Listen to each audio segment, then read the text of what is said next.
As we've mentioned before, the PlacerArts studio tour is coming up in November. Gia McNutt is one of the ladies who is involved in putting this all together. A gargantuan task, but you are up to it, I presume. I am. Thank you, Gerry, so much to have me on the show. Thank you. You saved my life. You helped me get collections of all these artworks, be able to show people so they'll be tantalized and want to take the tour themselves. That's what we hope. Now, your work is on this tour this year. That is correct. What made you decide to get into art? Wow, that's a fun question. I was telling you earlier, I ran an IT business for 21 years. And then I guess I was at this midlife awakening point and decided, after watching my kid take an art class, that I ought to take it.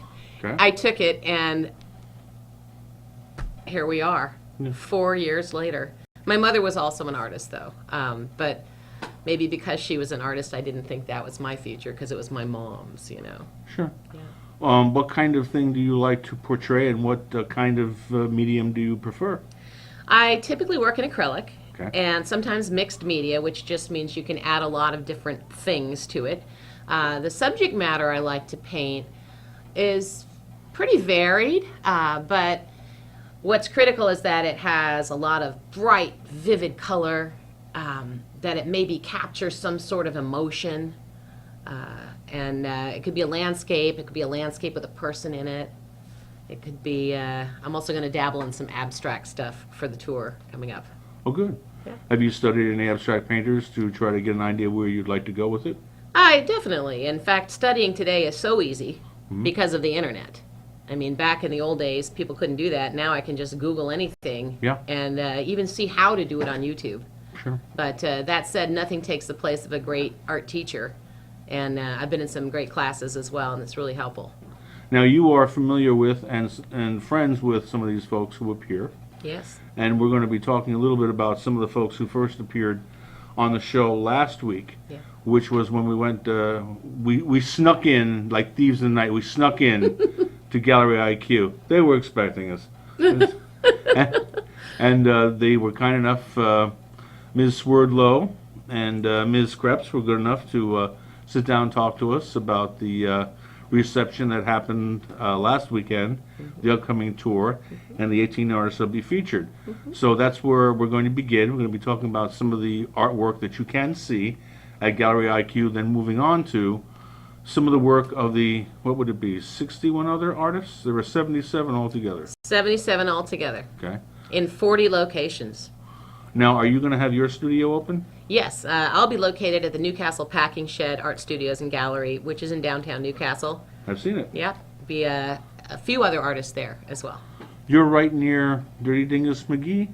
No, we're right next to La Forneretta restaurant. Oh, yes, okay. And You're right. Newcastle Produce. Okay. Those are two key landmarks for people finding us. Okay, very good.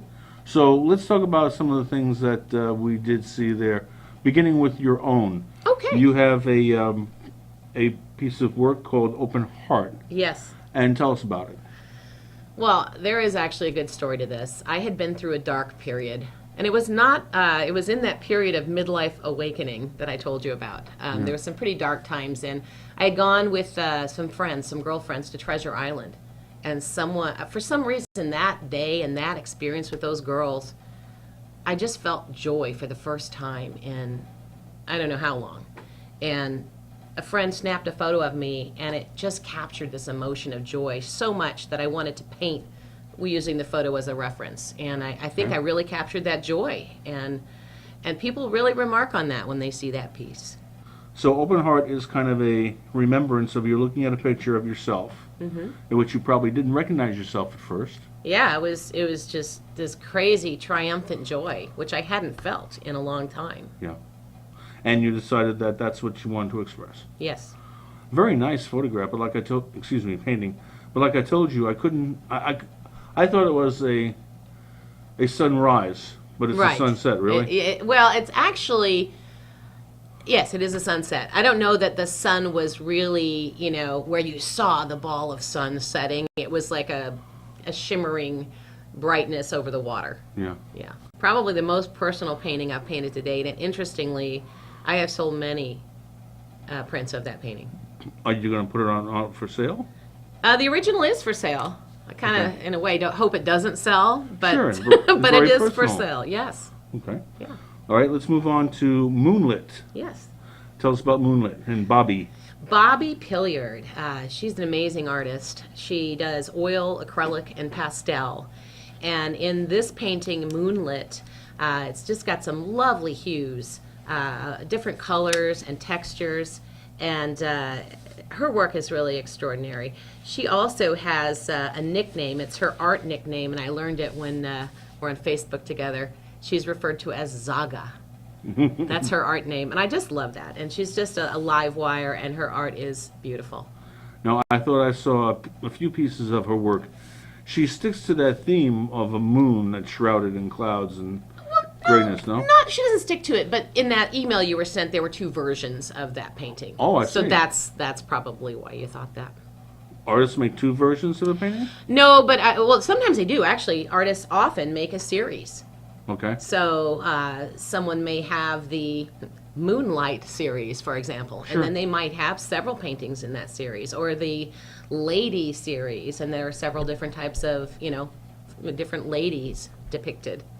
Does an artist usually realize they've got talent? Are they the first one? Or does it usually come as a kind of epiphany or a revelation when someone else comes up and says, your work is really good? Well, that's really an interesting question, and I can't really speak to anyone's experience but my own. And I guess for me, the external validation really is a big part of it because, a lot of us do art because we just enjoy the heck out of creating. Sure. And regardless of external validation, that's what we'll do. It's extremely wonderful to get that kind of external validation, and you go, wow, maybe I do have something here. Right. I think everybody who does any kind of creation likes that. Yeah. I remember in a film called Hitchcock. It was about Alfred Hitchcock making the film of Psycho. It was based on a book of somebody who did a book about the making of that movie, Right. which was a landmark at its time. Right. Alfred Hitchcock at that time was looking for a big success because he was kind of heartbroken.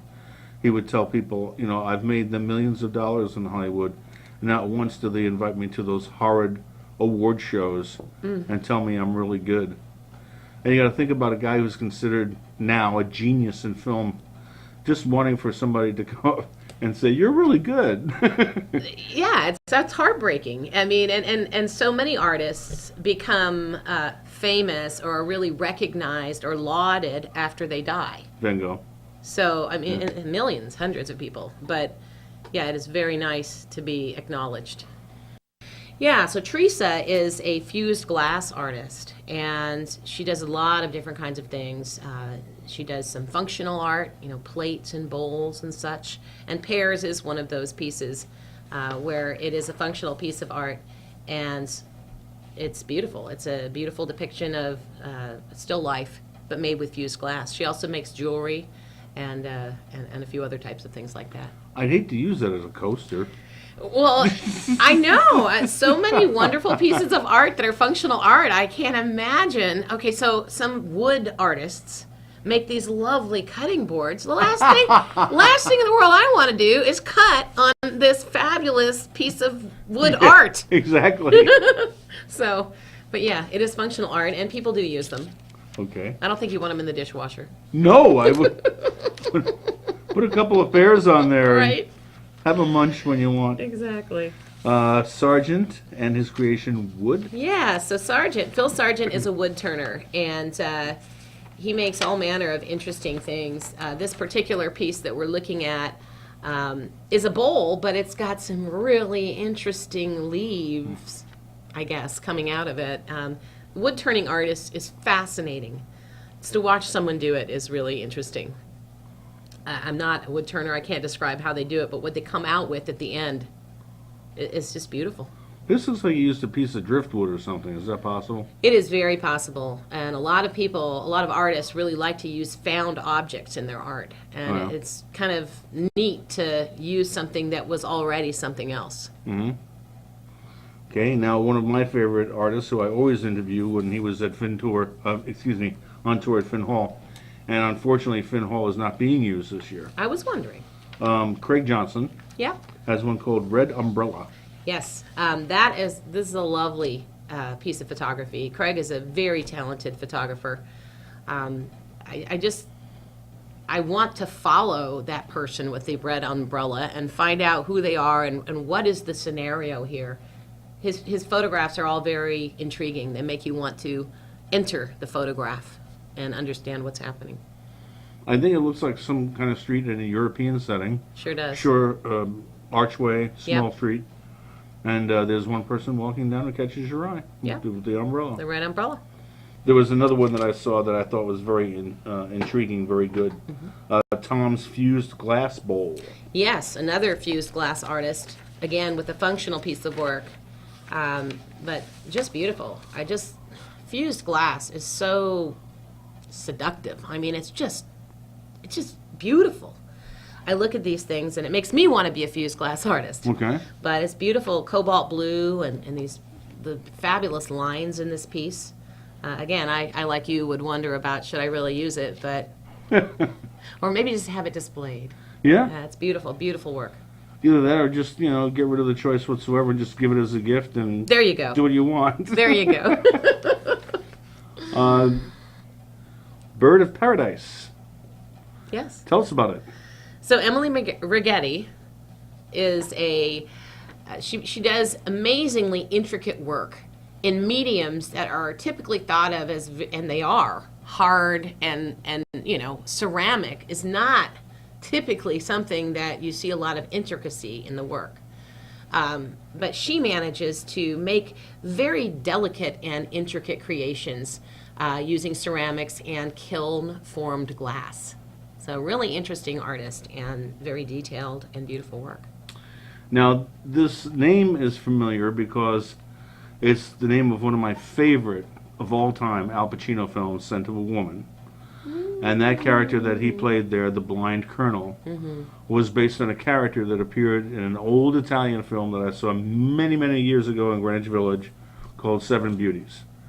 And I'm wondering if there's any tie-in to the sculpture. Do you know? That is a great Backstory? question. I do not know the answer. Okay. I'm going to have to ask him. And Jim Lee is the artist here. This fabulous sculptor and instructor. It is beautiful.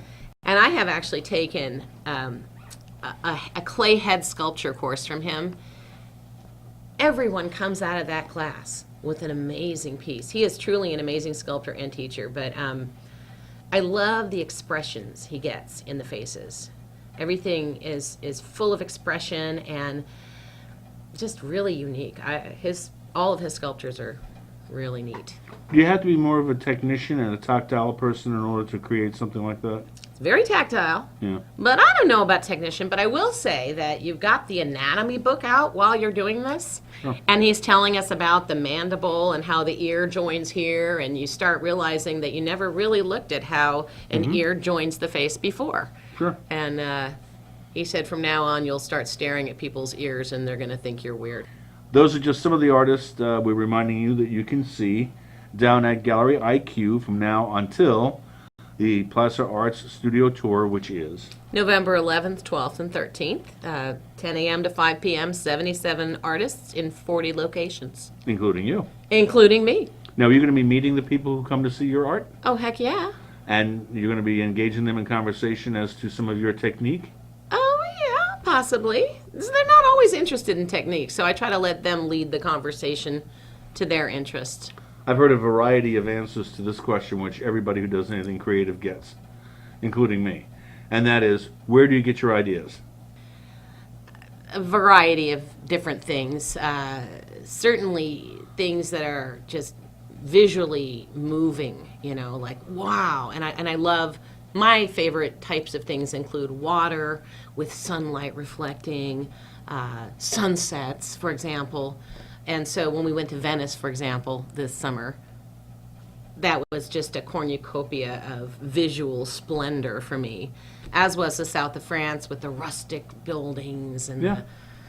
so it just depends. If it's something that just makes me go wow, then that's something that I want to paint.